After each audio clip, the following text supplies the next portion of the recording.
Assalamu alaikum warahmatullahi wabarakatuh. We should be starting soon, inshallah. I get a few things situated, and we'll be starting the R2F show this week on the emasculation of men in the cult. And it should be an interesting topic because there's a lot of ways we can go about this, and there's a lot of things that go into it. But inshallah, we'll be starting soon.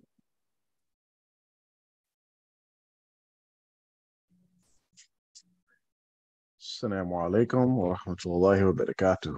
Wa alaikum assalam. Okay. أعوذ بالله من الشيطان الرجيم. بسم الله الرحمن الرحيم. الحمد لله رب العالمين. الصلاة والسلام على رسول الله صلى الله عليه وسلم. Okay, as Brother Amr just said, we're going to be talking about the emasculation of men today. We're going to kind of jump right in it because we're only going to be here for an hour, and this is going to probably be one of those topics that, you know, takes us off the rails a little bit, maybe.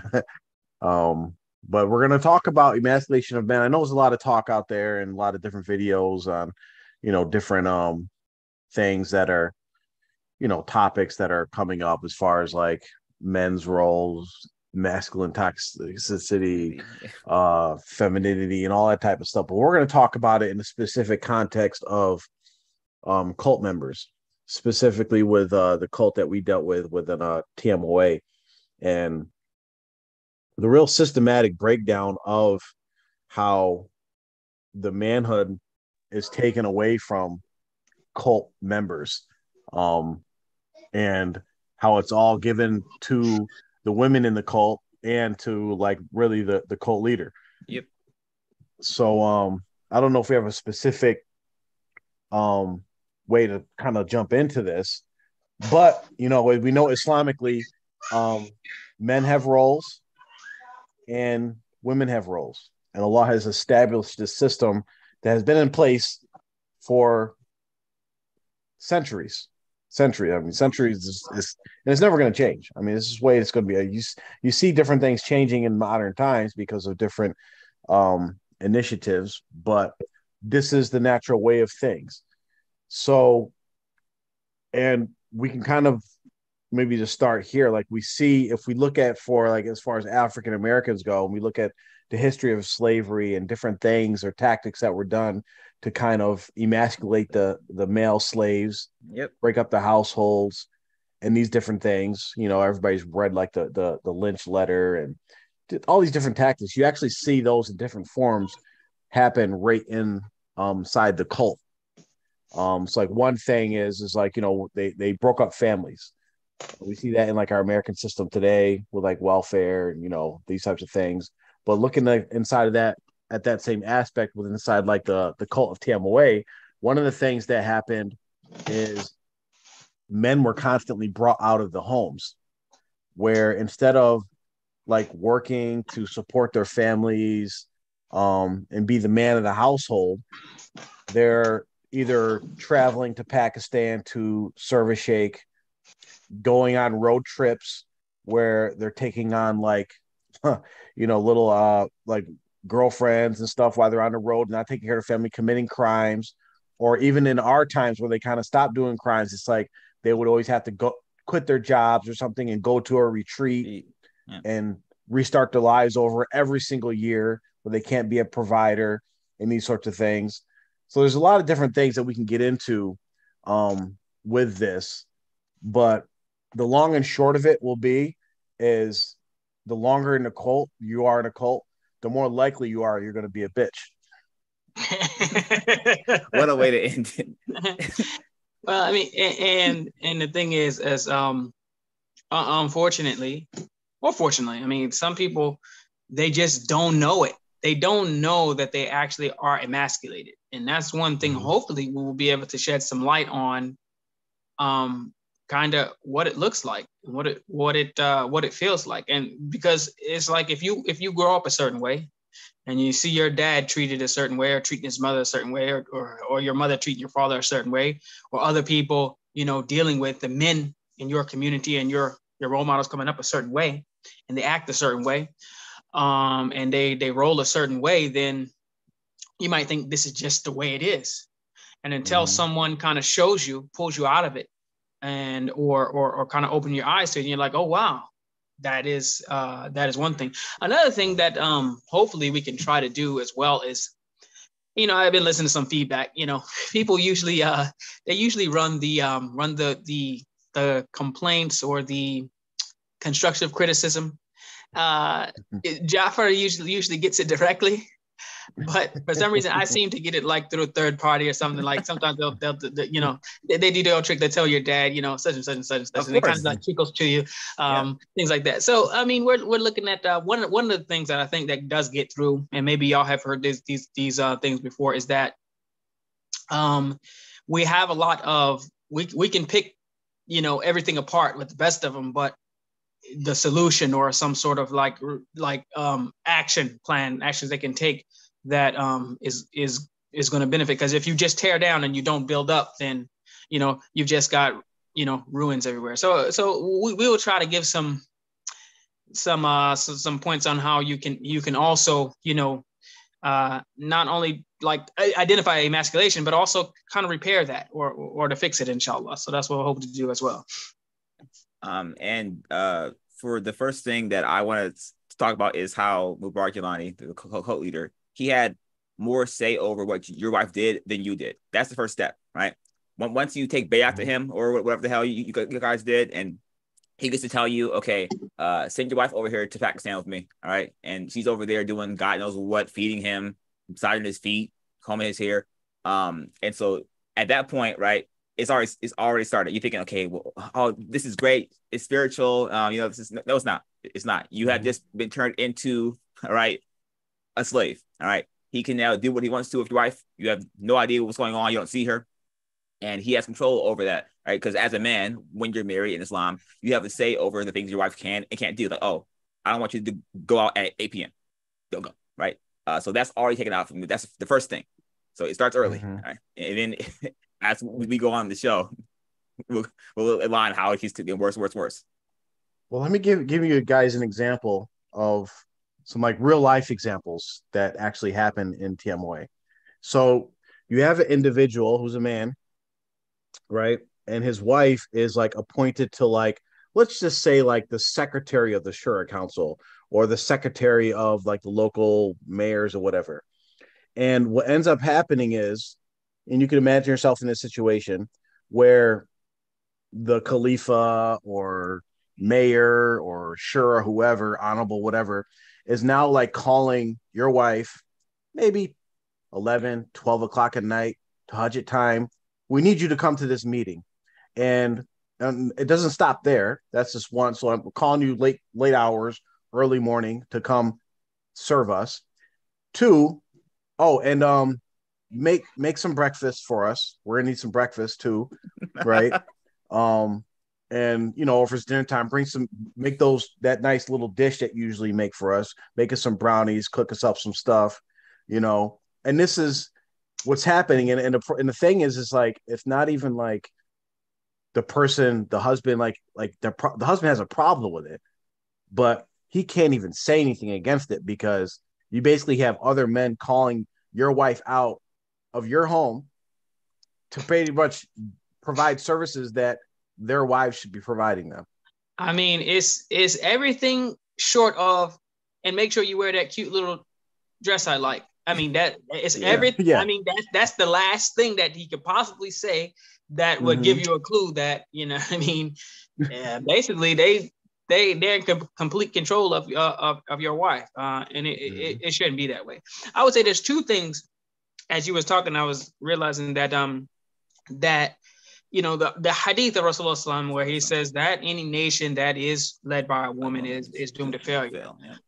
I mean, and this is one reason why you have to be very, very careful. Any group has to be very, very careful of how they are putting, or if they're going to put women in leadership positions, even sub roles, or just in administrative positions at all, because what it can do is, depending on, especially if that woman is in some sort of administrative role over other men, because or especially if her husband, or if those men that are, in authority over her and her family, if she is administrator over them.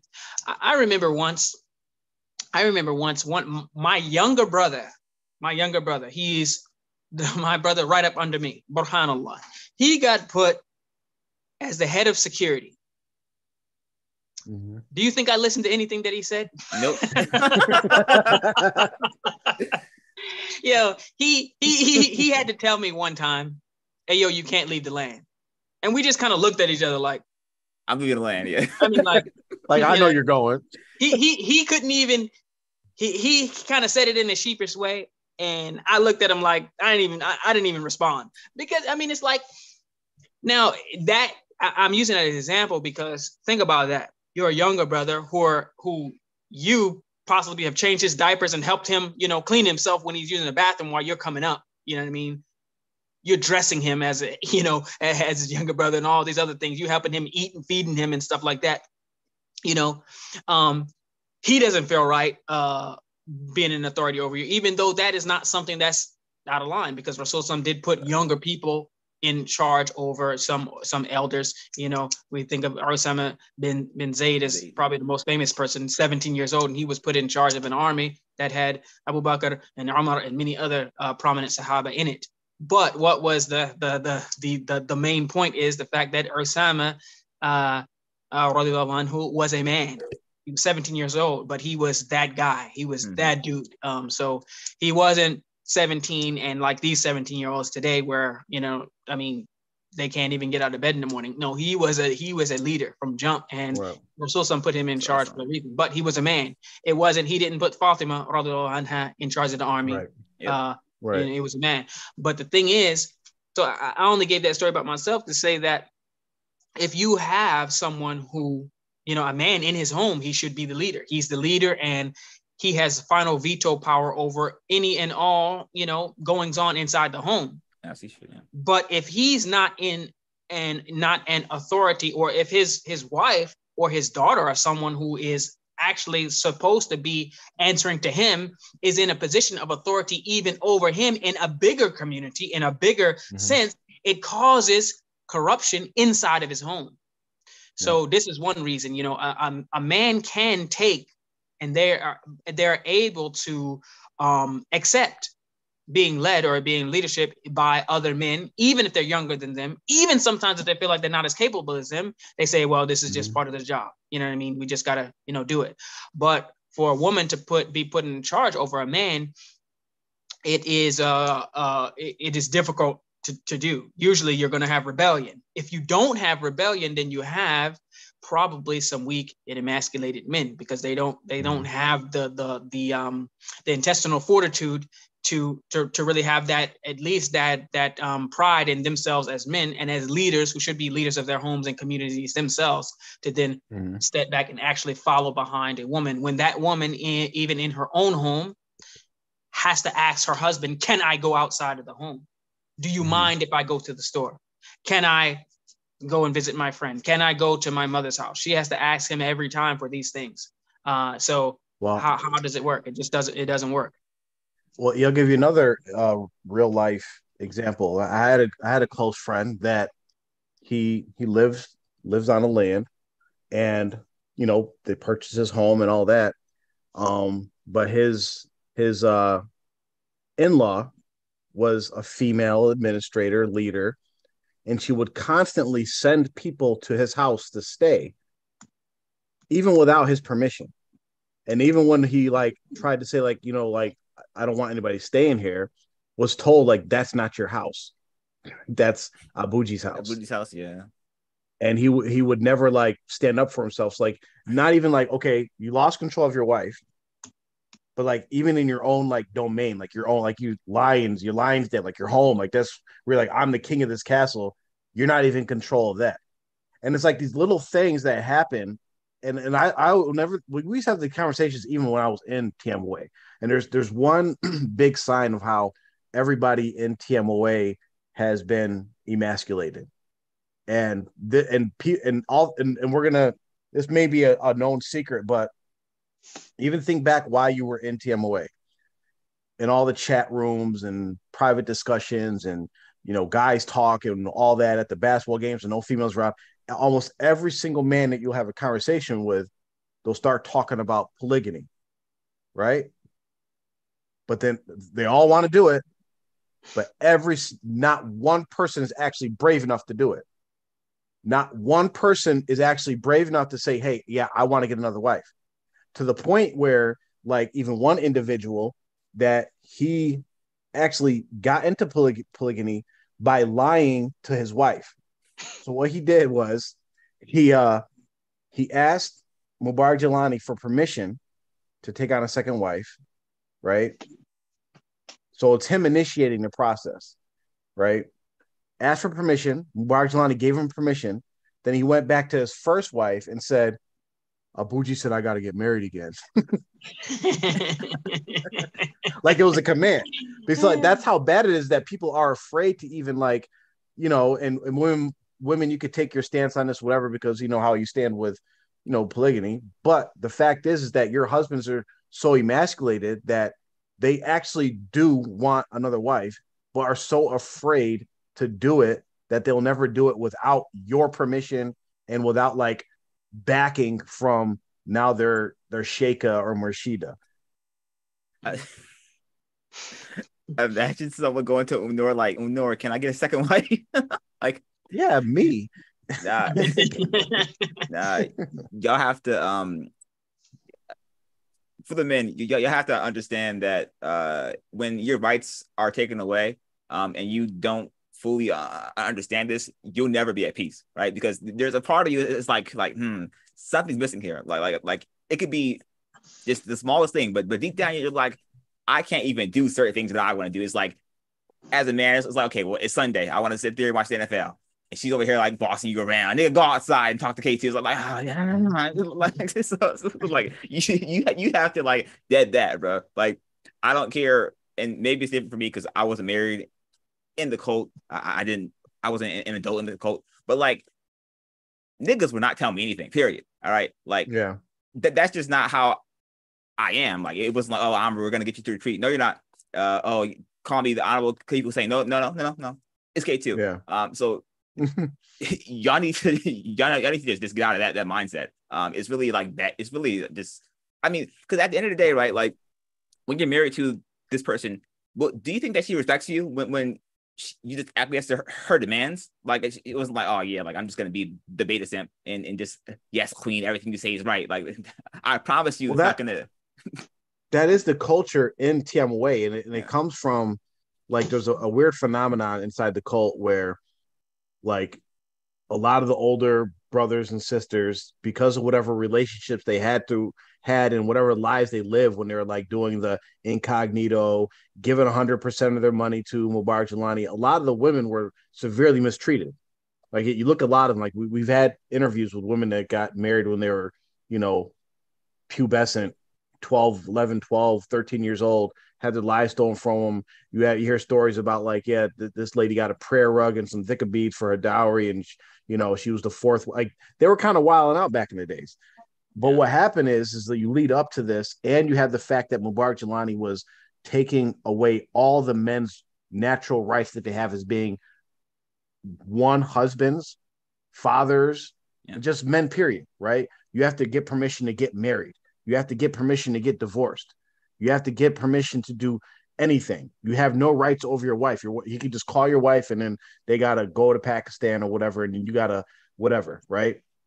And then you have this new generation coming up where they basically go to the other extreme, where the young men growing up see that, oh yeah, the older generation treated women like dirt, so I'm going to go to extreme and be super simp, right? And I'm going to let my wife do every single possible thing that she wants to do, and I'm just, you know. And then you have the women like, yeah, I my husband can't tell me what to do. I need to, you know. You have these two things happening at the same time, and it just makes the whole situation worse. And that's where Shaitan wants you to live on the extremes. He wants to keep you being either extremely irreligious and just a jahil, and ghafil about, you know, the religion and about Allah and about your purpose, or he wants you to be so extreme, like the Khawarij and Mu'tazila and these type of people said, you're so extreme about the religion that you're blinded to, you know, to staying in the middle between those two things. So if he can push you to be so extreme in one way, he's fine with that.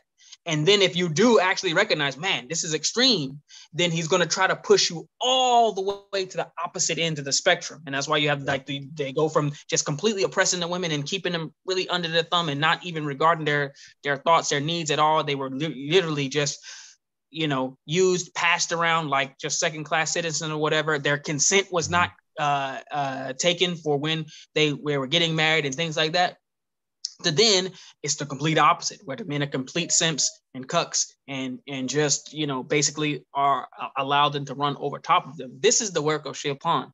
There is a standard that is in place, and the example is the Islamic model, Rasulullah and the companions, and, you know, how they were is the best template for us to use. Of course, in modern times, we do have some differences, but for the most part, that template is going to be the same.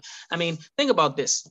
And like, Jafar, how many times probably have you been having a conversation with someone about all this stuff we're doing, about R2F stuff, or maybe even before that, you know, where either your wife was waiting on you to go out or whatever it might be, but they're waiting on you to stop dealing with the business at hand. You know, you're taking care of some business, helping someone or whatever. It's kind of an administrative role. I mean, literally, sometimes I'm literally on the phone and my wife is like literally looking me right in the eyes, like, when can we, you know, go or whatever the case may be. And I'm literally just dealing with somebody, you know, about whatever.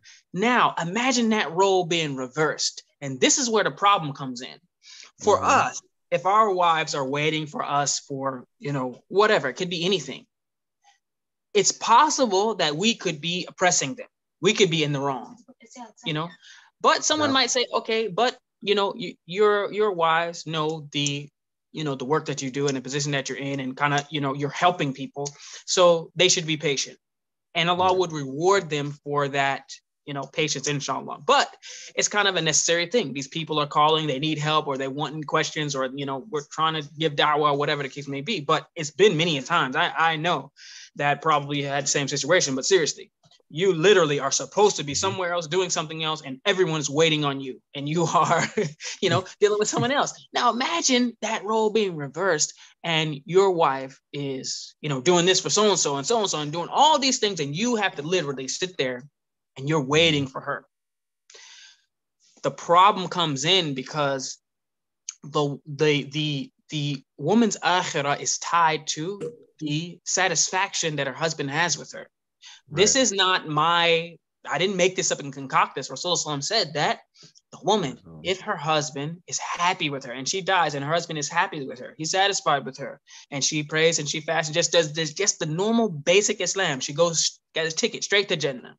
So for her to be doing anything for anyone else while her husband is angry, has to wait for her, or even if he's upset, maybe he's not angry, but this is pissing him off.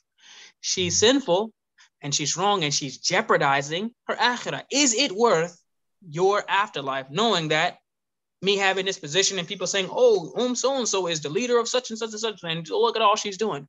Had a man actually tell me his wife, that admin or Jilani or whoever told his wife straight up, you are going to Egypt, or you're going somewhere or whatever, and he had no say so in whatsoever. Basically just told him, you're going.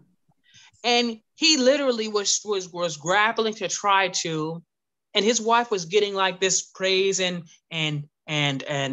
recognition from admin and from you know, Shura Council or whatever, for her dedication and for her willingness to drop everything, even her kids, to do, you know, whatever for admin.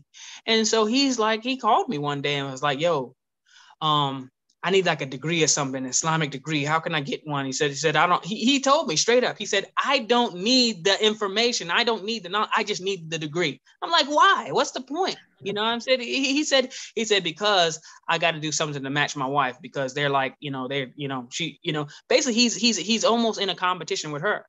But I mean, how is it that he is so emasculated? He's completely torn apart now. He's literally just trying to get some sort of paper, some sort of document or something that so he can show his wife, be like, yeah, I'm somebody. Mm-hmm. Yeah, I'm something. I mean, and that type of mindset for some of the men in TMOA is not uncommon. It's very common to where their wives are put on a pedestal and they're really not doing anything special except for literally doing what they should be doing for their husbands for someone else. Yep. And what they'll say is well, we treat they always bring in this analogy of like they try to hold the sheikh or the leader up to like how the status of the Sahaba held Rasul, which is like, okay, but then it's like, okay, well, tell me one Sahaba's wife that served Rasul over serving their husband. Like, give me one example of that there's somebody, a Sahaba's wife was like at Rasul's house, serving him, leaving her husband late at night, rubbing Rasul's feet, cutting his toenails, combing his hair. Name one Sahaba's wife that was doing that. And you won't find any examples of that. You won't find any. And then you're like, oh, it's Akhla Bayt. Okay, well, let's look at Akhla Bayt. Let's look at Rasul's daughter. What was she doing with Ali? We know the famous hadith where, Fatima radiallahu anha was working so hard, she was getting like calluses on her hands and all. And Ali was like, they just won. I forget what battle it was, but they're like, they just got a bunch of slaves. Why don't you go ask your father if you can get some servants? And she went and asked, and he was like, and that's what we got, say Subhanallah, walhamdulillah, wallahu akbar after every salat. That's we know that famous hadith. So it's like, come back into reality, get rid of this, this false idea of what you think Islam is and what is, what you're getting blessings for, because you're actually, it's funny because by you neglecting your duties to your husband and by your it's so deep how shaitan catches us, right? Because one, it's actually sinful, which I found out after I left the Jamaat, which I knew this before. It's actually sinful for a husband on the husband side to be married to a disobedient wife.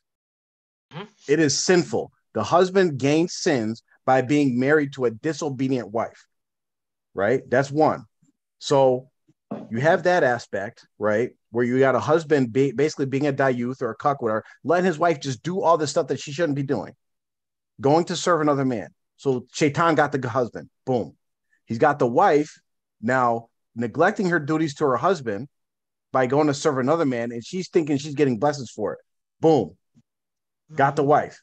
Then you have this other guy, this sheikh or whatever, who's basically having inappropriate relationships with all these women that are serving him and doing all these different things.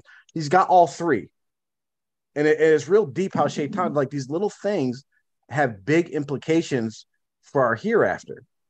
And I was even thinking about like looking at so Mubarak Jelani did all these things that basically castrated the men in TMOA, right? Just cut it off, scissors. But even in his own house, it happened to him. Even in his own house, it happened to him. Because at the end, we know he wasn't running anything.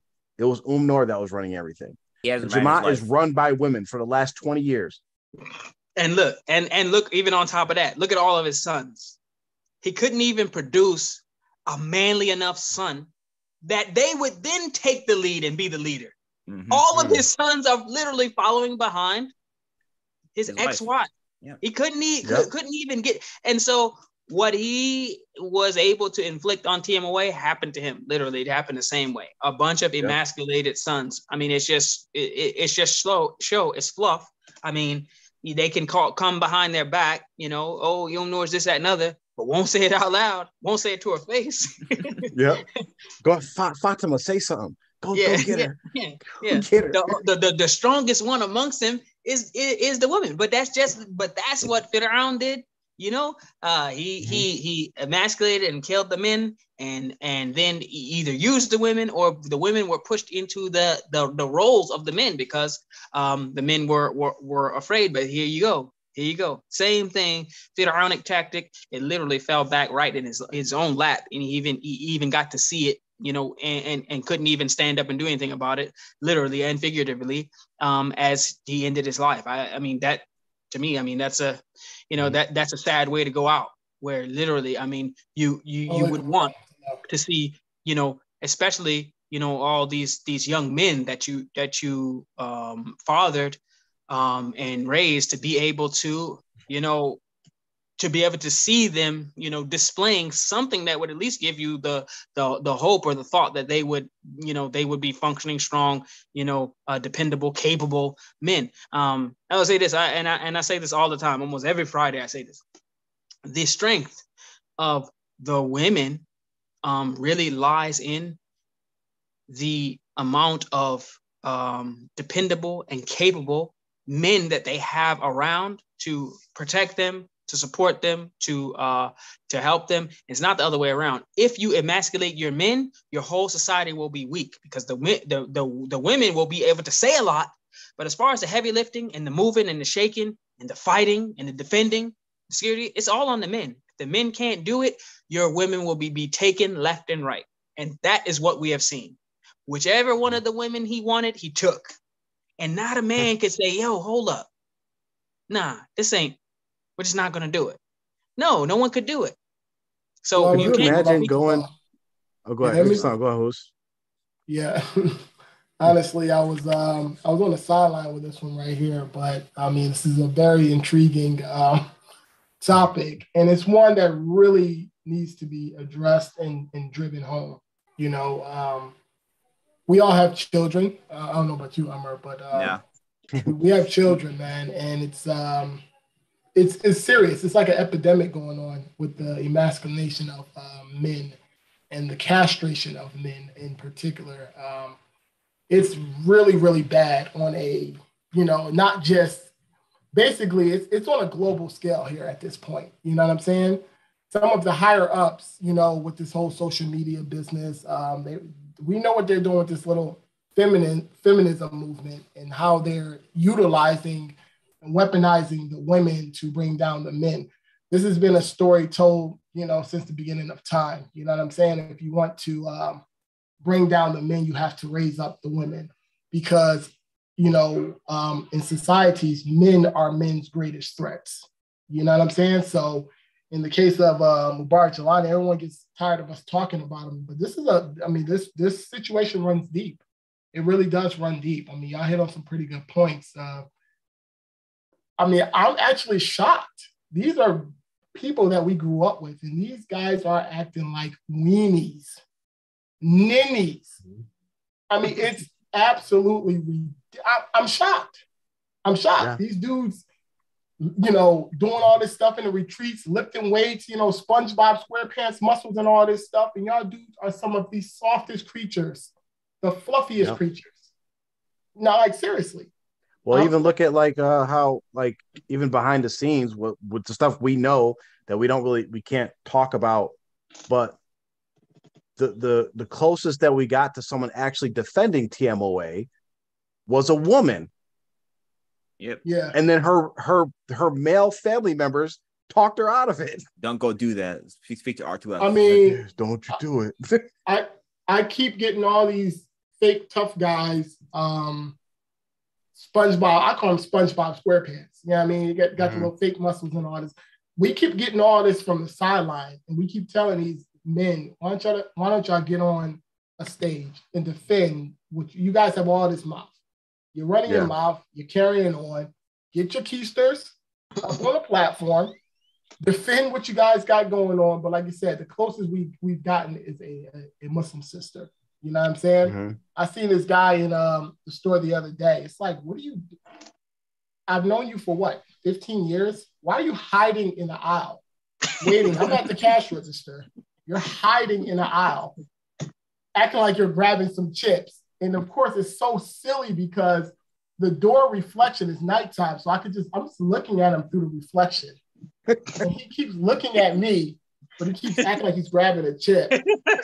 Like, waiting for you to leave, he's terrified. Yeah, I'm like, what is going on? You feel what I'm saying? I mean, no, seriously, what is happening? To where the men, like I said, it's on a very serious scale here. We're raising sons, we're raising daughters, and we're trying our best to teach our sons to hold frame, have a masculine frame. Let's keep it real. I don't know why everybody keeps trying to jumble these energies where women want to act like they're masculine. I'm sorry, I hate to break it to all the women in the world. Men are not attracted to masculine energy. That's actually a repellent. I'm just gonna put that out there for y'all. And don't assume, they should not assume that if a man happens to be sleeping to you or married to you or needs some companionship, that he's attracted to everything else you got going on. Sometimes you're the only one available, or sometimes you're the only one he's allowed to be with. So don't get it twisted. But what you're saying is definitely correct. Ain't nobody attracted to that. Sometimes you're just the only one available. 100% of men are not attracted to that. Like, let's just keep it flat. You feel what I'm saying? And this whole thing where they're trying to twist it all around and make the men feminine.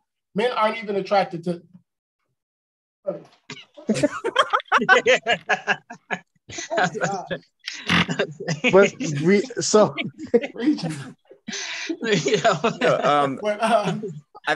no, seriously, women aren't even attracted to feminine men. You feel what I'm saying? While everyone's trying to do this little weird interchanging of the roles, that's not a thing. It's not a thing.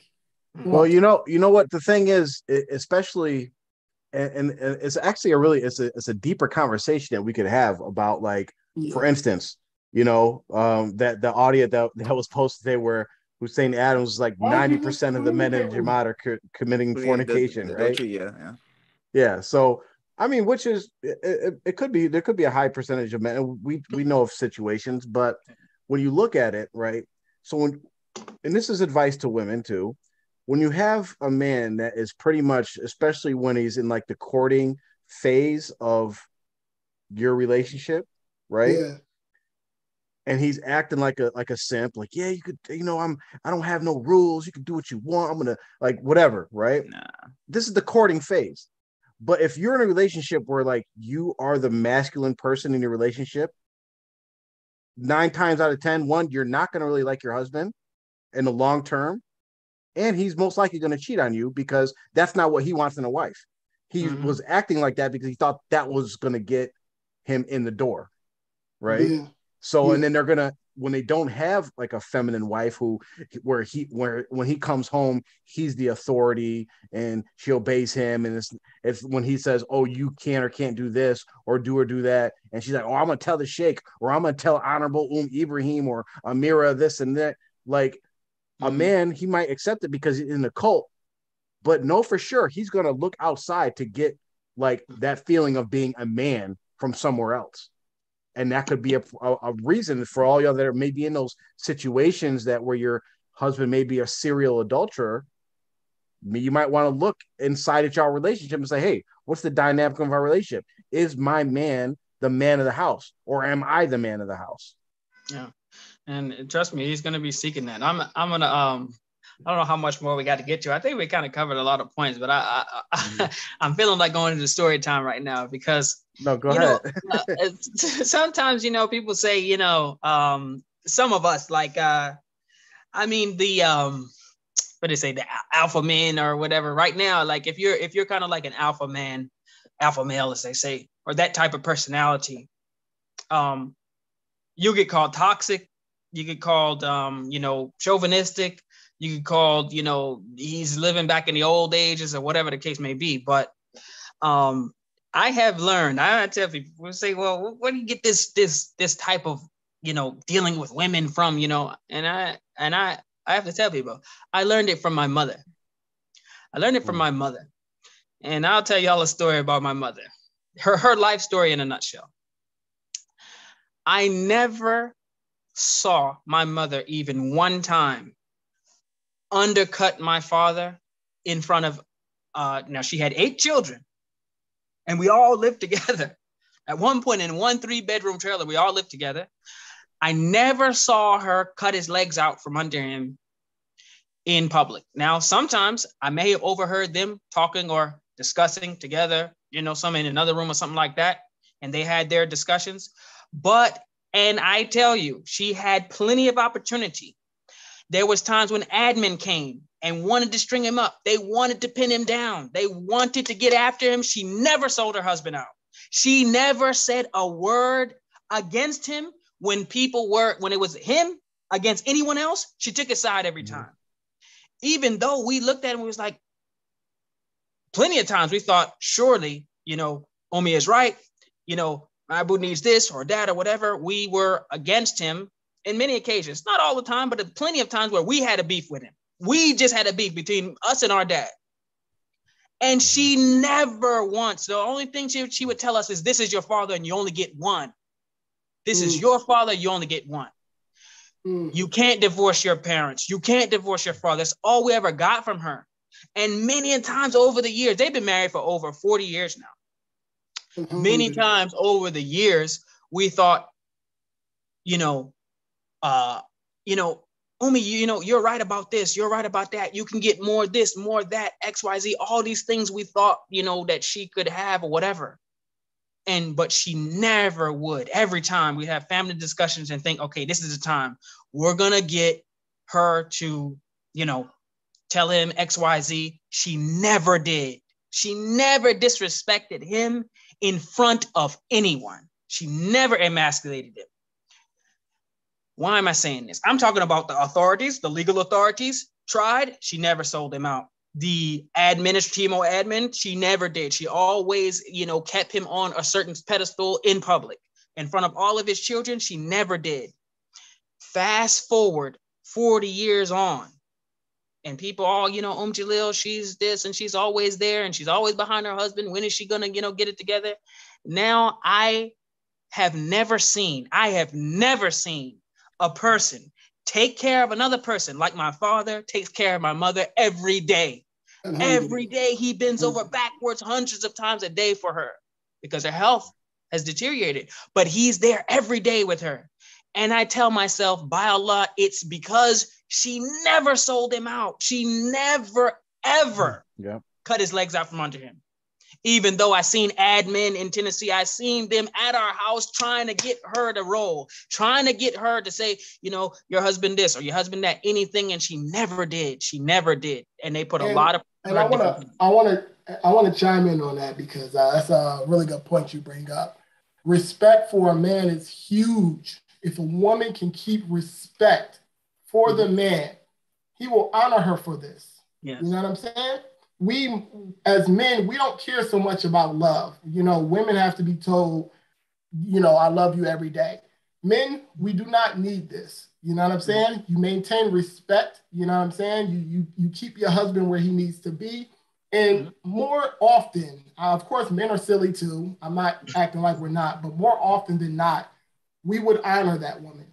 The lost art of mothers teaching and training their daughters how to be kept wives. That's gone. You know what I'm saying? We have to get back to that. I'm busy trying to teach my daughters, how to, not be so combative, stay in a more feminine frame. This is better for you if you want to be kept, long term, if you want to be able to maintain a relationship as you get older. You know what I'm saying? Respect for men is huge. Yeah. Of course, granted, that being said, the man has to be operating in a respectable, frame as well.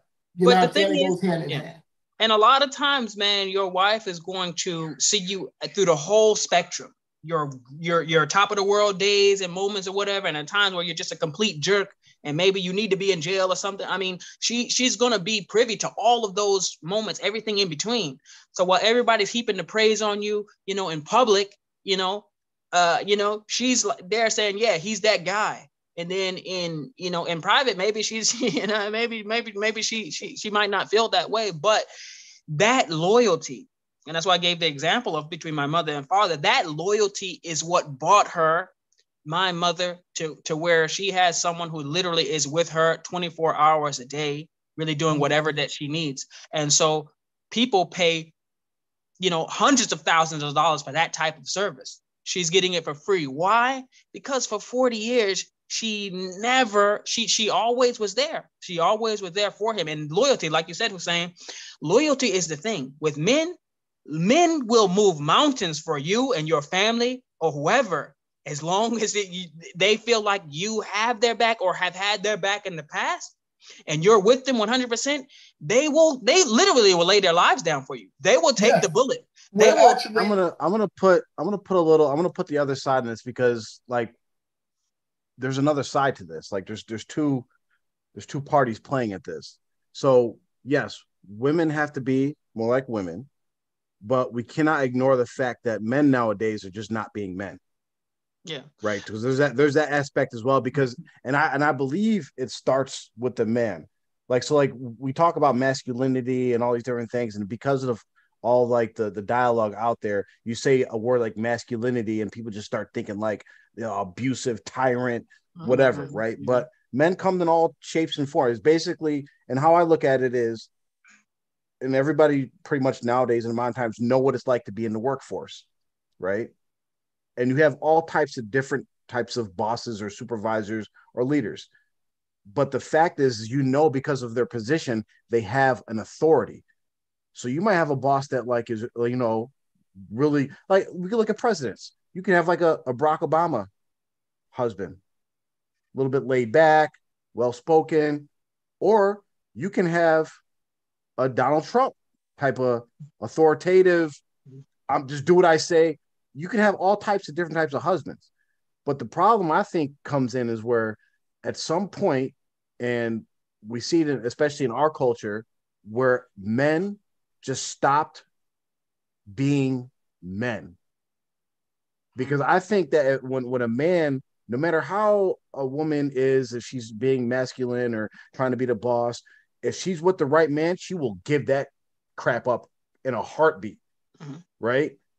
So what do the men have to do to kind of step up and stop being the feminine people in the households, to stop a lot, especially like when we're talking about like, because there's a lot of things men got to face nowadays, especially living in the West, right? Most likely you're going to need, it's like, what do men do to make things better? I would say the problem with that is I think actually, I would have to disagree. I think it's actually on the women. The women can actually turn the tide of this thing. They can turn the tide because right now, the only people who really can basically pretty much just call their own shots in a relationship, very few men are capable of just being like, hey, it's going to be my way, take it or leave it. You know what I mean? That type of thing. Very few people are just built like that nowadays, just due to the society. But for the women, if a woman can get a man to do lots of things for access, the man wants access to the woman. And so for that access, some men turn into simps.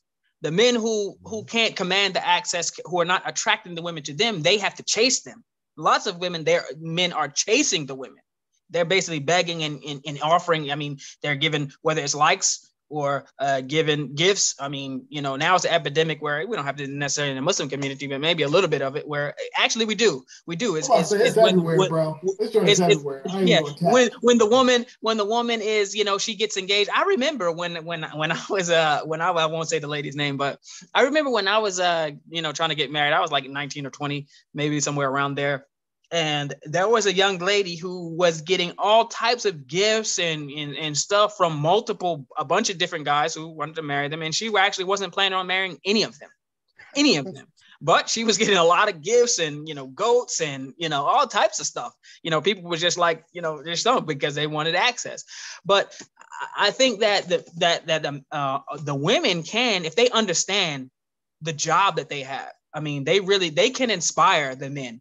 They can, give them that confidence. They can help, give them that confidence that, yeah, they are the man and they have a place and a role in society that's very important, and they need to be there. They need to be in charge. They need to be leaders, and they need to be leading their families and communities.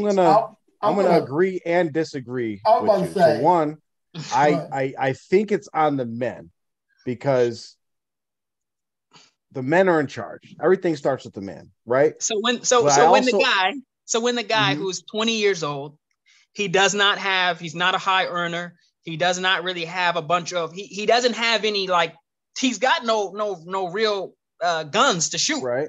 So basically he needs a girl. That's why I say really. See, here's the thing: men don't need none of that. They want it. Men, you don't need any of that to get a quality wife, especially in our Muslim culture.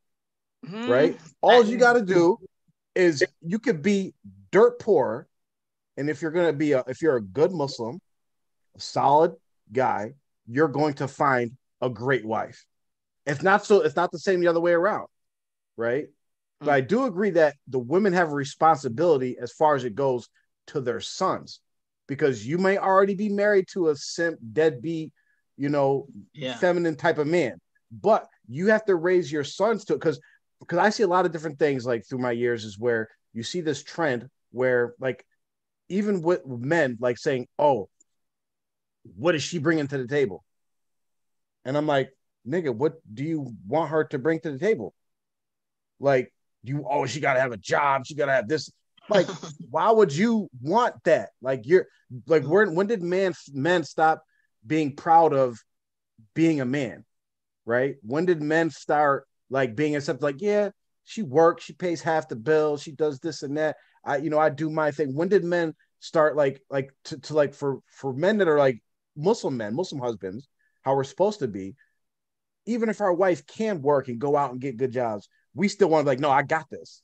When did men stop taking pride in that and being and we lost all of our principles with certain things, or the thing where if you go back to maybe 20, 30 years ago, men weren't chasing women. Men would have women they wanted, but it'd be the women fighting over oh, I need these good. Everybody's trying to get Johnny down the road because he's got education, he's a good man, and he just got the pick of the litter. Let's keep it real.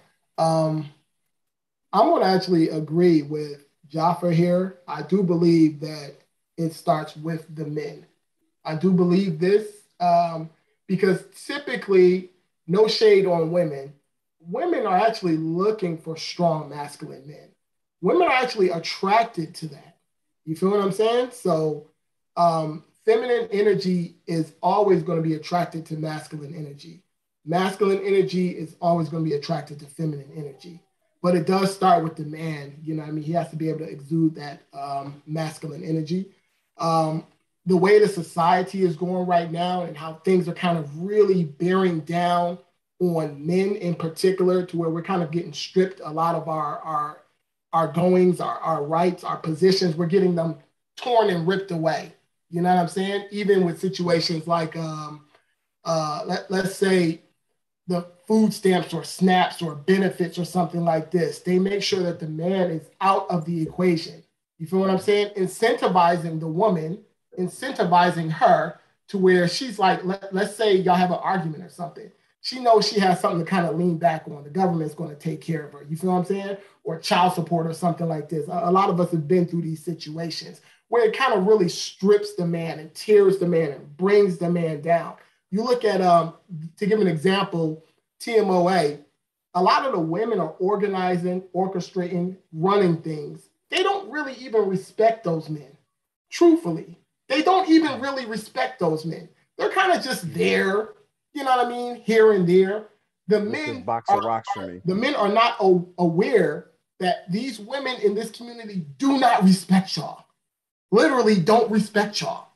Talk down to y'all, carry on. You guys are so coward. Y'all been stripped and castrated so bad that y'all are literally terrified, petrified to literally just say, Umnor, no disrespect, but this is not your position here. You know what I'm saying? According to what Allah subhanahu and Rasulullah says right here, boom, boom, boom, boom, boom, boom, boom. Are you able to justify this? Are you able to bring some reason to this situation as to why you're in this position? Yeah. Terrified, petrified. Like, what is going on? If someone don't, if I got the opportunity, if I seen Umnor, not really, because I wouldn't really care. But if I actually cared and seen her, I would literally go up to her and just notify her of this. Like, what's going on? What's happening? Like, what are you doing, girl? Yeah, no, literally, what are you doing? You know what I'm saying? And there's a saying, and to bring it home to what I'm saying, to make this all make sense.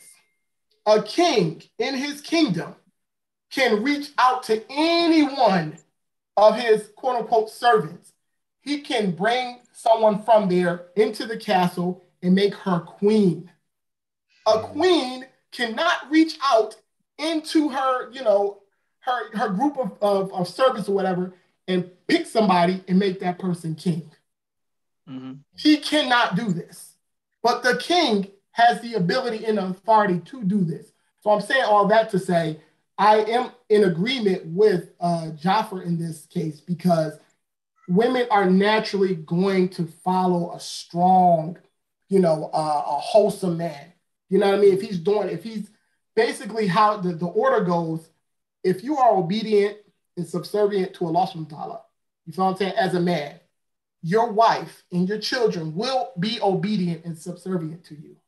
This is just the natural order of things. So I do believe it does start with the man. I apologize for rambling. No, that was good. I mean, I think I'm not disagreeing that it doesn't start with the man, but I'm looking at the current situation, the current climate. And I mean, the women are running away with this joint. The women are running up the score on these dudes. And hold on. Let me chime in on that. They're running up the score. They're running up the score once again. When you look at a lot of these media outlets and stuff, just to your point, Mubarak, because I do agree. The women are smoking the men right now. They're getting their moment in the sun. You feel what I'm saying? They're getting their time to shine. They're getting all these, positions and executive positions. But what I will say about that is our roles inherently are always going to revert back to the natural order when things get serious. When it's survival time and it's go time, a man is going to be a man. You feel what I'm saying? A woman is going to get into her position wherever she's positioned, and she's going to be a woman. You feel what I'm saying? Because I got a question. Go ahead. I got a question for y'all. So, especially the way the culture is here in the West, where, odds are you're not going to find a woman. These young men are looking to get married. You're going to marry someone she's going to want to get her college education. She's going to want to take a shot at like having a career, maybe already has a good career. How does a man maintain his manhood by also being married to like the modern woman? Is that possible? And if it is possible, how do they do it without becoming emasculated? Keeping it real with you, you try is the only answer that we keep our wives barefoot and pregnant. No. The only gifts they get is cooking utensils and cleaning supplies. Like, is that the only answer? Stay out of my kitchen. No, but on certain a more serious thing to answer Jaffer's question, I think because of the society we're in today, right? And this is again, it all comes back to the man, right? Because a lot of these girls are raised by single parents, right? And so the things that they see growing up is that I have to do X, Y, and Z because my mom did this by herself, right? So now she has been raised to, in her mind, it's like, okay, well, I have to do this all myself. And so a girl will naturally, and this is psychology proven, she will naturally adhere to her roles when she finds a guy who's masculine enough for her, right? So if you're that guy, best believe that it doesn't matter what job she has. At the end of the day, when she comes home, she knows that, oh, he's in charge. Because you, as a man, you can be laid back, it's cool. I'm laid back, but you have to know when to be an alpha, right? So it really falls onto the man to know that, okay, I have to show force here at this point in time to really get her to adhere to what I want. And also, before you get married, let's say you're in the process of getting married, you have to have your plans laid out prior and have these conversations with the girl. They're like, hey, listen, this is what I expect from a wife, X, Y, and Z. And so if she can't adhere to that, then you probably should move on. Yeah, because I mean, it's like this. like Hussein alluded to earlier, and I'm talking to the women. This is why I say it's on the women. The women have, I would say it's like they're not going to do it, Mubarak. You know that. It's not going to happen. They'll lead everyone off a cliff. No. That was my point, because I was thinking down, like if you leave it on the women, they're gonna want the best of both worlds, and they're gonna want a man who's masculine when they want him to be masculine, but also let me do what the hell I want to do when I want to do it. Yeah. But I mean, I think the reason why I say that is because it's not that it's on the women. I think that it's harming the women actually, that they are in the more masculine role, because their men are emasculated. Maybe they can go in and out of house whenever they want and be sent to Pakistan and Egypt or wherever whenever they want, and they think, well, this is freedom and liberation or whatever, but it's really not. It's actually harming them, because if you look at TMOA, for instance, that place in general is a dilapidated ghetto. I mean, it is absolutely run down. It's as if it's a place with no men. I mean, just simple handyman work is not done. Just simple, like I mean, sometimes my father-in-law will come, and just as a man, like, he has certain skills and capabilities. He'll just show up and just start fixing stuff. Just like, I mean, just what he does, because he's had that skill. You know what I mean? I might say something about me that I'd be having stuff that ain't fixed around, but still, but I'm just saying, but that's just something about men. When you have a certain amount of just men around, stuff just doesn't stay out of order. They really they get stuff done. Men get stuff done when they are, have that authority and that ability and the environment to do so.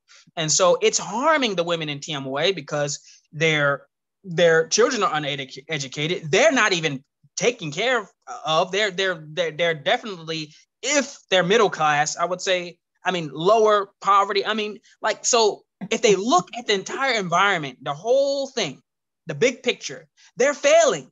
They are failing across the board, religiously, socially, educationally, and every other league you want to throw in there. They're failing.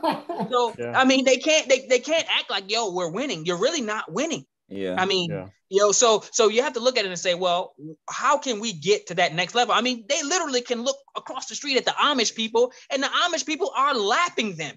I mean, by leaps and bounds. Their communities their communities are flourishing. Why?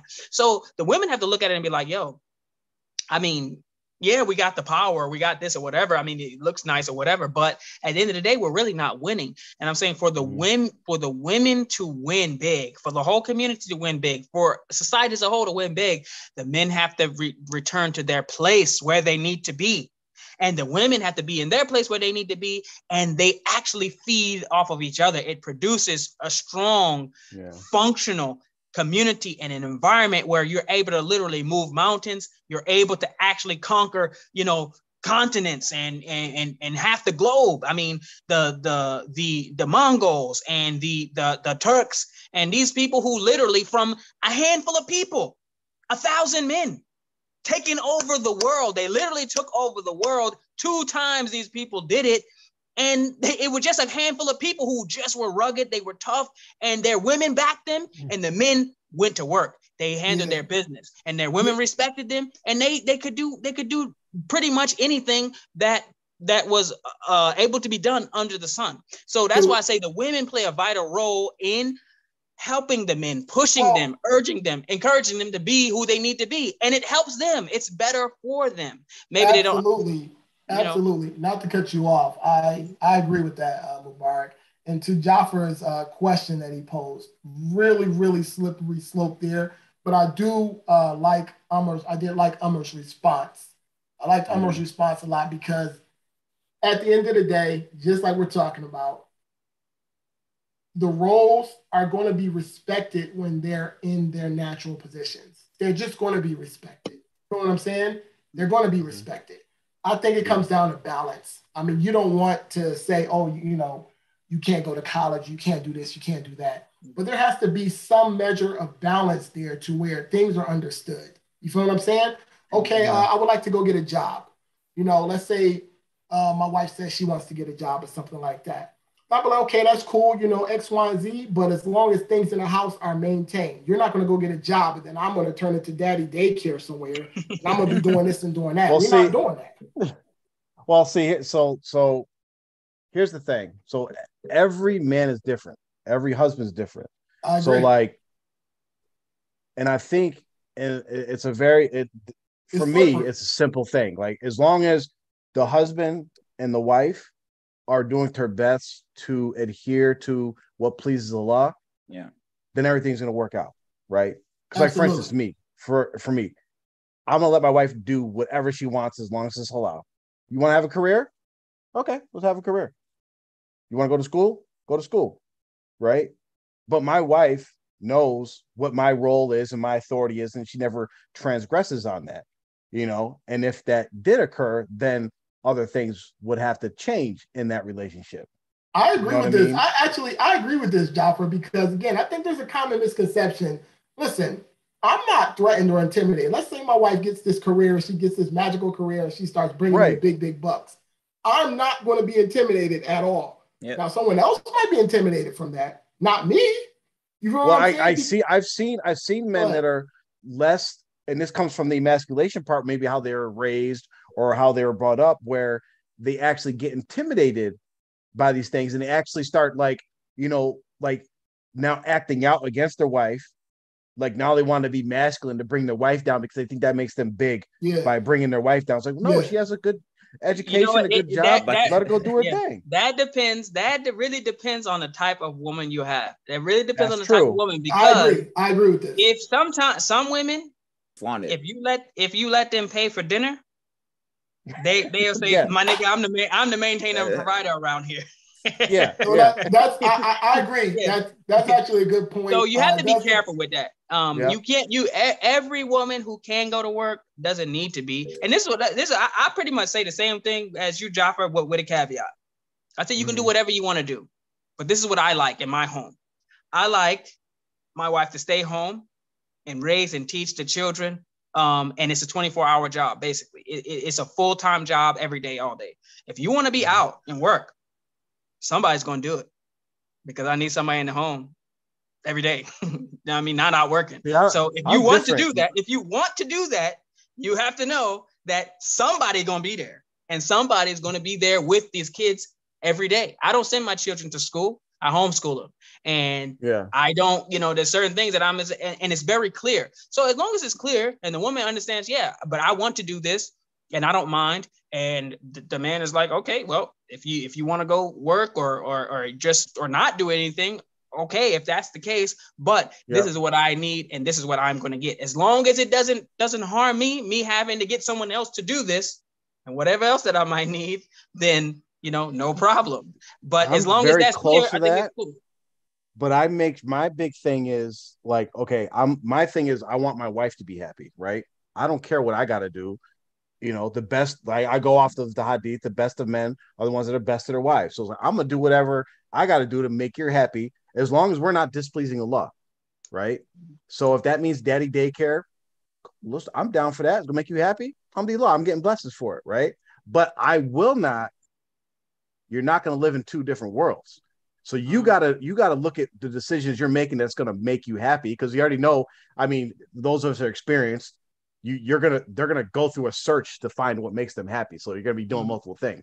But it's like, okay, so you want to go to school now? All right. So in 3 years from now, when you're like, all right, I want to have kids, it's like, okay, well, know what you're getting into, because you're going to school now, and you have this career you're starting, and you're starting to have the kids.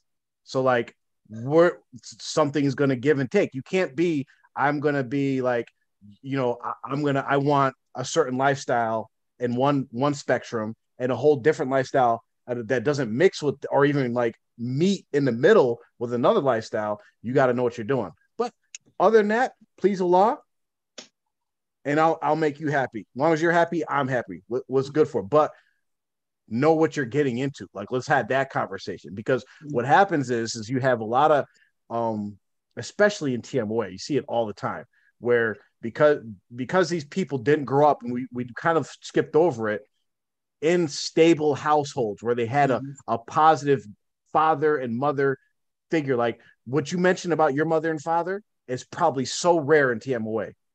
So rare because you have women that will sell their husbands out right for the administration because it'll give them props and status, right? Mm-hmm. And you have all these guys, all these husbands that were in jail for 10, 15 years for doing whatever crimes away from the family or on the run and all.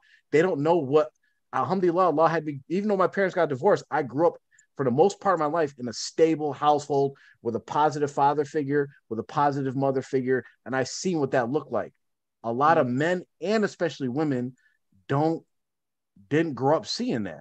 So then they had this fairy tale idea of what marriage is, right? They have this idea, like the women have this idea, like, I'm going to get married and we're going to be going on trips and he's going to buy me my own house and we're going to get furnished and I'm going to have my own car. And meanwhile, I didn't even go to college yet. We about to wrap this up, but let me ask a question. This is for all three of y'all. Do y'all think that Mubarak Jelani was a masculine man? No, not at all. No. Hold on, y'all. Think about that. Just think about that very carefully here, because again, it's a little touchy. Because if we just throw him out and say no, he was not masculine, then we got some real answering to do. So what y'all got? Talk to me. No, he wasn't. Sorry, I'm just gonna make this real quick. Go ahead. I don't think he was like this. He wasn't like, you know what I mean, like, you know. I just said masculine. I didn't say hyper masculine, even though I don't even like that term. That's a made up term. No. I mean, I don't think he was really manly or anything like that. I think he was, you know, he had a scheme. He was running a scheme. And he was in cosplay. He was playing a scheme, but as you can see, really, I mean, I think Jafar was saying one time where I don't know if it was on video or something, but anyway, somewhere where he quoted and was saying that he's not in control of anything anymore. And so if he was a really masculine man, then you would have you had to have seen at least one of his sons, you know, carry on somewhat like that. But I think the mountain guy tried. He had like spark. He had like a little spark. The mountain guy, his little letter when he came down from the mountain. The mountain guy. I mean, like he kind of just ran the same playbook as my father. He's gonna front strong and then just back off immediately, right? So like this like it's like Mark said, cosplaying, right? Like so he's cosplaying this like, you know, alpha male, right? But when they're pressed, it's a cat behind it, right? And so that's what happened to Mudassir. That's what happened to Jelani. And I mean, can you really be an alpha male if you spend half your life on your back? Like, just no. I mean, so listen, look at this. Look at this. One big point of how he was not a masculine man. He was the furthest thing from a masculine man, right? One, you let your wife sleep with another man. Bingo. One. That's one. I mean, that's it. One. That's one. Then curtains. Two. Any authority that he was given by people that had the authority. The people in the Jamaat, these leaders, the Khalifa Yahya and all these people that were actually in charge, the only reason why people followed them is because they deferred their authority to him. Yeah. That's two. And three, if you watch as many lectures and discourses as I did, you see how he has like a low self-esteem, right? This is why he would be saying all these crazy things, and when people are going hoo-ha in the background, you see him like start like, oh, they're feeling me. You see that he's very self-conscious, low self-esteem type of person, right? You see that. Damn, I had another one, but everything about his character that you see that he's a very. Here's the other one. Here's the last one. Every adult female he was married to left his ass. I was just about to say that. I was just about to say that, Jaffer, because if you look at his pattern, of course, we was just growing up in the smoke. But if you look at his pattern, just like you said, his self-esteem was so low. Apparently, he was only interested in dealing with children to where he could feel manly and he could really control them and manipulate them and do all these different things. Because let's keep it flat. I'm gonna behave with my language, but let's say a mature woman, you know what I'm saying, who kind of knows her way around, she wasn't about to be dealing with none of that. You know what I'm saying? Because you do have obligations to that woman inside of the bedroom. You know, let's keep it flat. You feel what I'm saying? So I'll just say that. So I definitely agree with that because you head hunting for 15, 14, 13-year-olds. Come on, man. We got 15, 14, and 13-year-olds. And they tried to leave him. Every woman he was with tried to leave him. Every single one. And if you think about this, all the Pakistani ones, okay, and the one American sister or whatever, that, you know, they all bailed. They bounced or whatever, couldn't deal with him, wouldn't deal with him or whatever.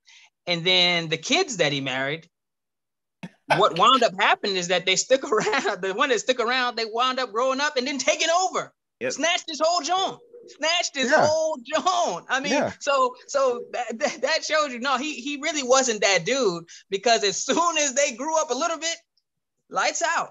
I mean, you know, it was over. So no, to answer your question, that's a flat out no, bro. Yeah, no. All right.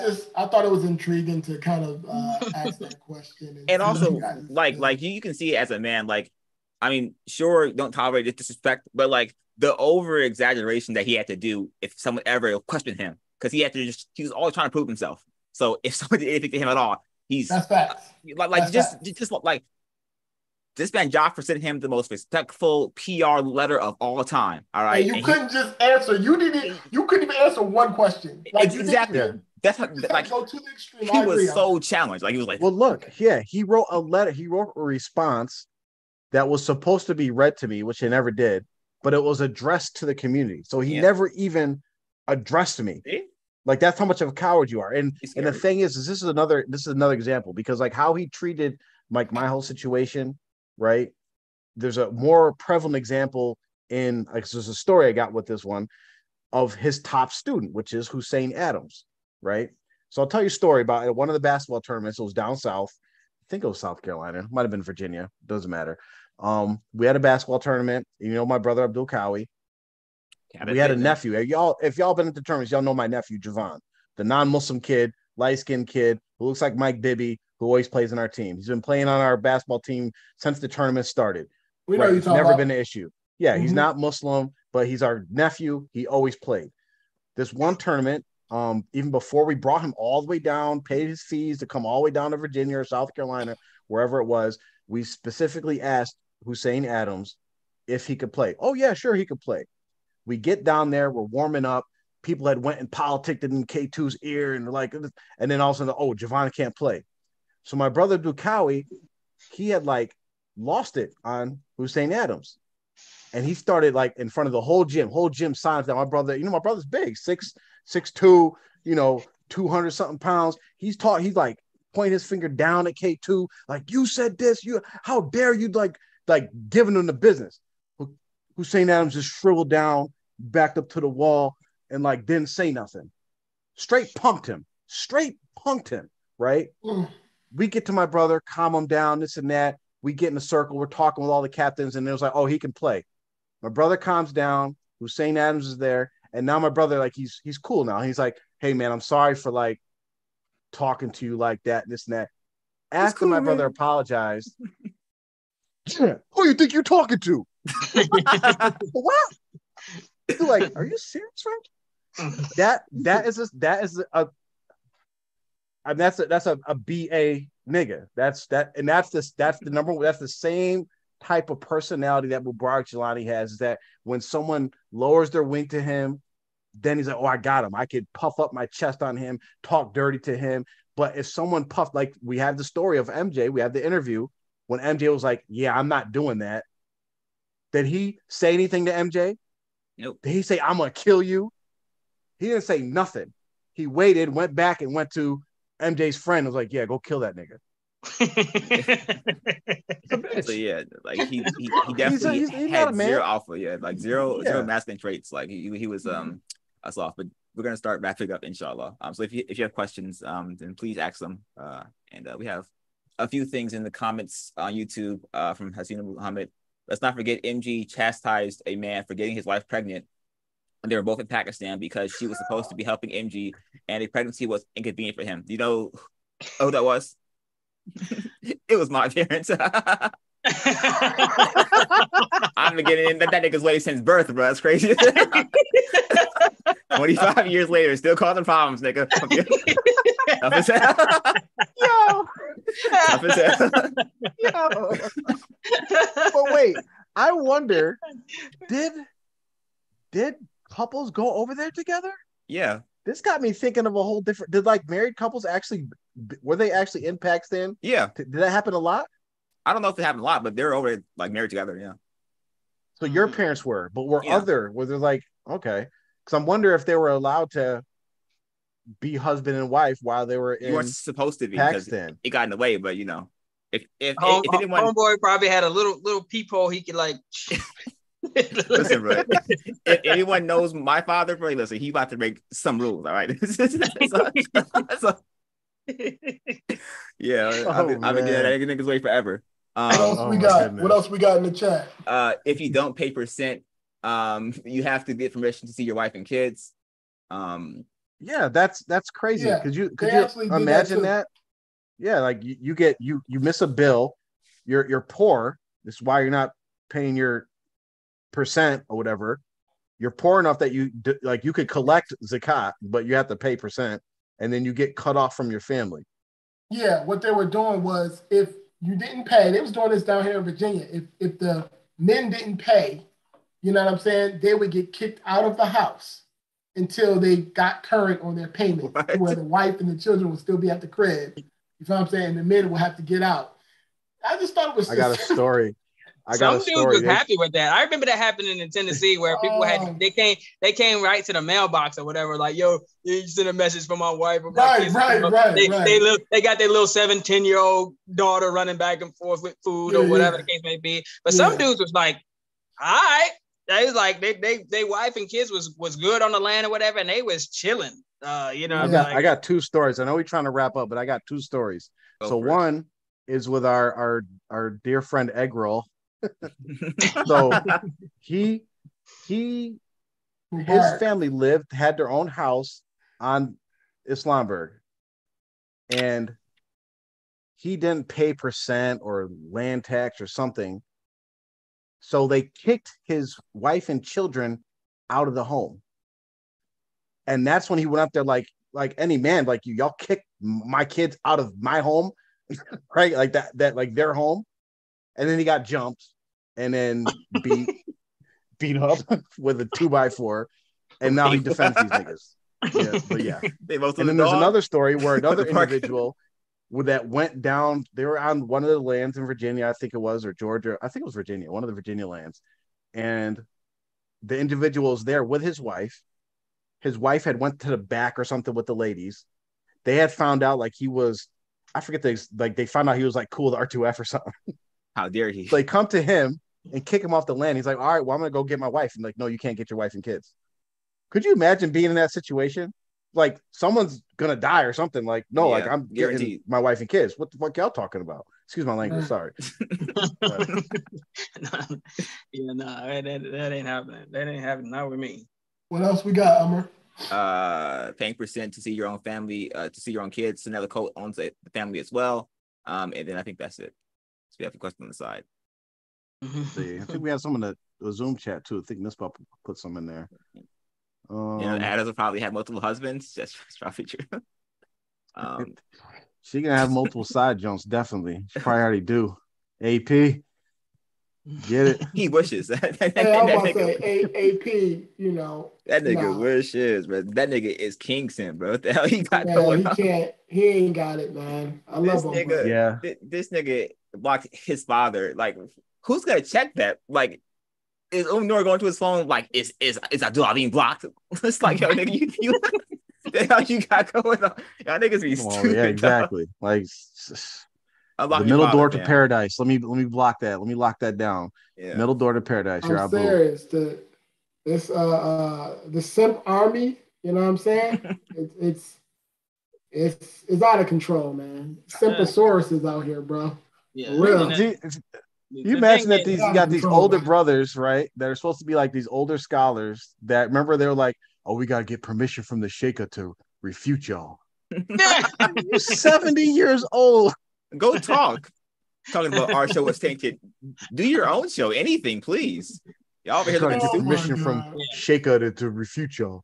But yeah, their new spill now is she's not in charge. She's just on the panel with the Ashore. They all make the decisions together. No, they don't. This is their new Murph, you know what I'm saying? To try to get away from the fact that they're leaderless right now if they disregard or dismiss the authority of the milkshaker. And you should just ask them who is the leader? Who is if she's not in charge? Ask them that, they're going to say the Shore Council is the leader. That's their. Tell them Northern. I dare you. Who's the leader of the Shore Council? There's no leaders. They're the leaders. I'm gonna do a cold combo. Like I said, you gotta use that voice. I'm gonna do a cold combo for real, man. I've been meaning to. You know what I mean? Me and Mo, we've been talking about it. We're deciding who's gonna play what role. You know what I'm saying? But I mean, every time who's gonna be the cuck? Because their responses are so stupid and retarded. Oh my god! Like, oh my, are y'all serious? First of all, you don't realize how bad they are until you like step away and like, wait, did this nigga just say that? Yeah. I don't even want to, but anyways, alhamdulillah. Good to see you. Yeah, I think we're good. Yeah, I think we're good. Yeah, but just I know we kind of went off the rails a little bit, just slightly, but seriously, it's a serious topic. It's a serious topic, and even though even here we kind of not that we disagreed, but we kind of have different approaches to trying to solve the problem. But it definitely is a problem. That's healthy. Yeah, but it definitely is a problem, and I think we all agree that definitely is a problem. And the emasculation of the men is the reason for the failure of the whole operation. If there was even one or two, just really strong men that could maintain and do their job, then a lot of the atrocities, a lot of the oppression, a lot of the transgression wouldn't have taken place. So you're talking about on within TMOA, correct? Within TMOA, literally one or two men, just like you said, Mubarak, one or two would have had no parts in none of this malarkey. Zero. So whether it's the men that are more responsible for getting it back on track or the women, I'd say it's at least 50-50, but I'd say 55% on the women because they got the power, they got the juice right now, and they can. I would say this. Let me just say two things, and I'm just gonna shut it down. Number one is I hear this so many times, especially from our women, right? I'm a queen. I'm a beautiful black queen. Queen. You're about the queen. All right, you're a queen. Find me a queen that's not married to a king. Queens marry kings. They don't marry, F-boys and simps and stuff. Yeah. A queen, if you are a queen, you have to have a king. And what's a king? So a king is someone who has the authority in all of his domain. He's the ruler. He's the leader. He's in charge. Whatever he says goes. He gets stuff done, and he goes to war if he needs to. Leads the army if he needs to. That's the king. So my thing is, for these women, you have to not only have a king, but you got to treat him like a king. Because he ain't a king if ain't nobody treat him like the king. That's like Joffrey or something like that. That's not a real king. That's just a point put there. So Joffrey, people don't know who Joffrey is, but a person who's just put there, a figurehead. He's not really the leader. Then that person's going to be run over top of. But a true king is going to have a queen on his arm, and a true queen is only going to be married to a king. So for you, beautiful, black, strong, independent, whatever queens or whatever you are, you got to start treating your men like a king. Otherwise, you ain't a queen. If you treat your man like a peasant, you're just the wife of a peasant, and that's it. You got to treat him like a king so you can be a queen. I have to say this point. Really good information right there. But let's keep it real, y'all. Kings don't self-anoint themselves. The people anoint the king. So while the queen is self-anointing herself, that's not even a thing. You have to actually get crowned. The people have to crown you a queen. You can't just say, I'm a queen. You feel what I'm saying? Kings don't run around saying, "Oh, I'm a king." You feel what I'm saying? Even like what Jaffa was saying about the only reason why Mubarak Galani, I'm actually about to start calling him Galani. Yeah. Mubarak Galani was even in that position is because they gave this man the power. He had truly no power over there. Truly had no power. So I'm saying all that to say these self-appointed queens, if you have to put a fake crown on your own head to be a queen, you're not a queen. No one even gave you that authority. So stop it. Knock it off. You know, for this whole queen king analogy had me thinking about something that ties into. So we know the Queen of England just died, right? She's legit a queen, and she actually is a legit queen that actually has more power than the king. So, but I'm into history stuff. Go to Netflix and watch the series, The Queen, right? And it goes into her life, and it's an interesting dynamic to see that she's the queen, but she has a husband that technically she's got more authority than him, but it shows their inner dynamics of their actual relationship, where he was still the man of the house. And she recognized that, being the queen of the country, recognized that her husband was still an authority over her. And you see sometimes how it clashes, but it's interesting to see as someone of that status that's actually a legit queen and actually legit could tell her husband to do whatever she wanted to do, that she still submitted to her husband. This is not Muslim.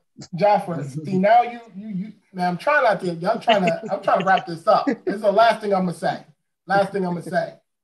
That's a good point, Jaffa, because if you look at the story and the history of Rasulullah Islam and Hazrat Khadija radiallahu anha, she had power, she had a position, she was beautiful, she was sought after, but Rasulullah Islam, him being the man that he was in his masculine frame, you feel what I'm saying? His characteristics, just like what Umar was saying too, she naturally came into her role and her position.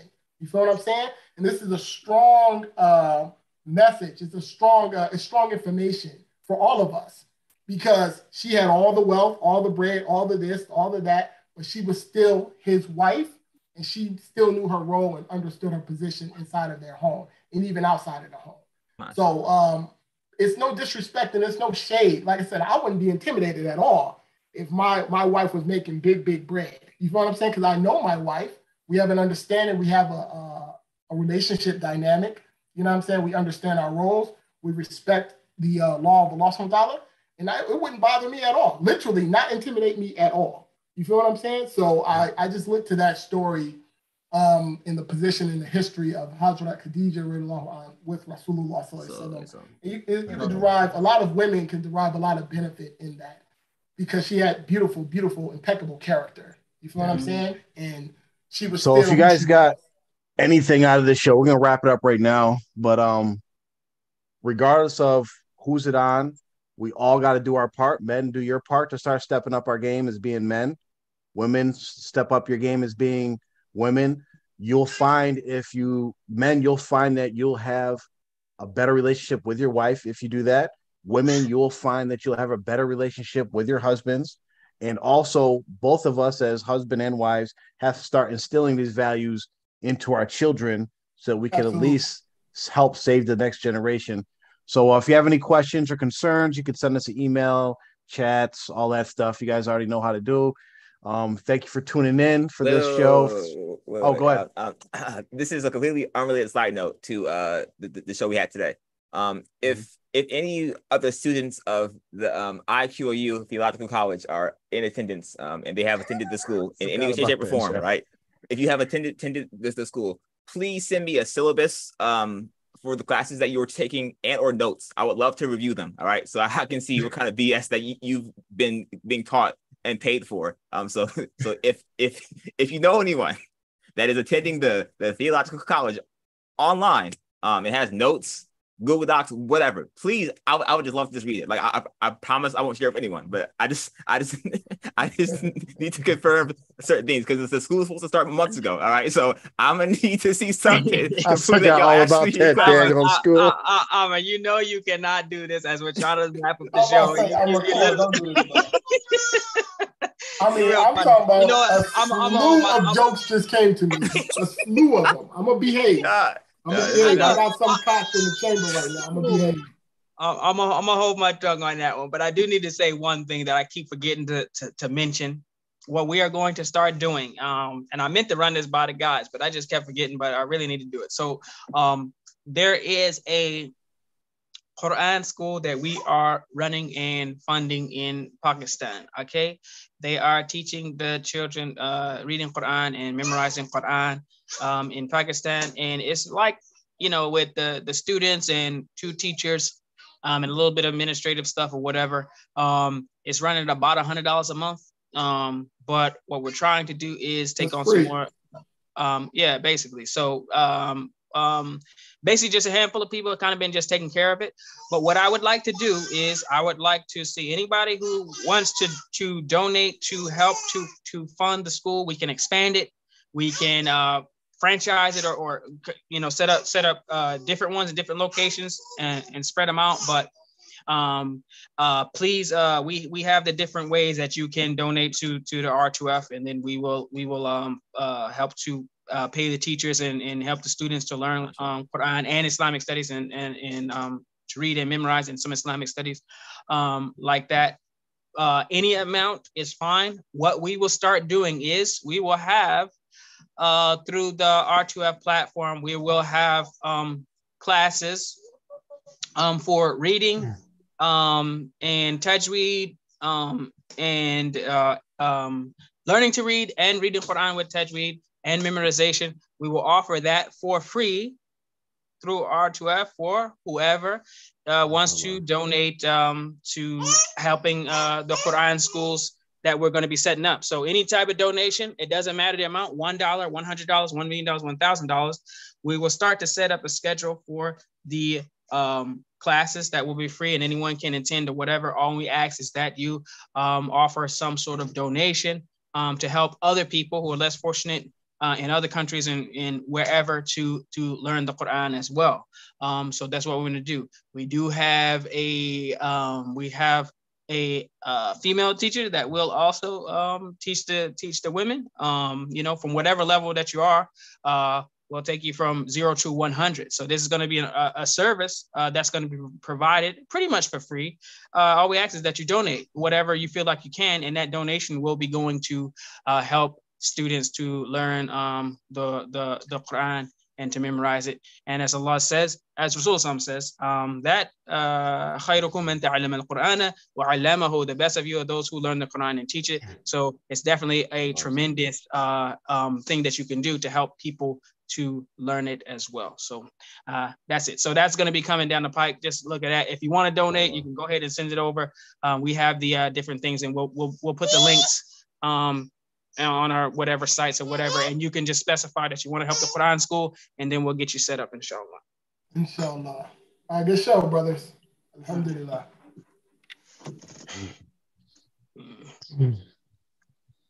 All right. Who's closing us out? I got us. Go ahead, Samar. Hit the speedy one.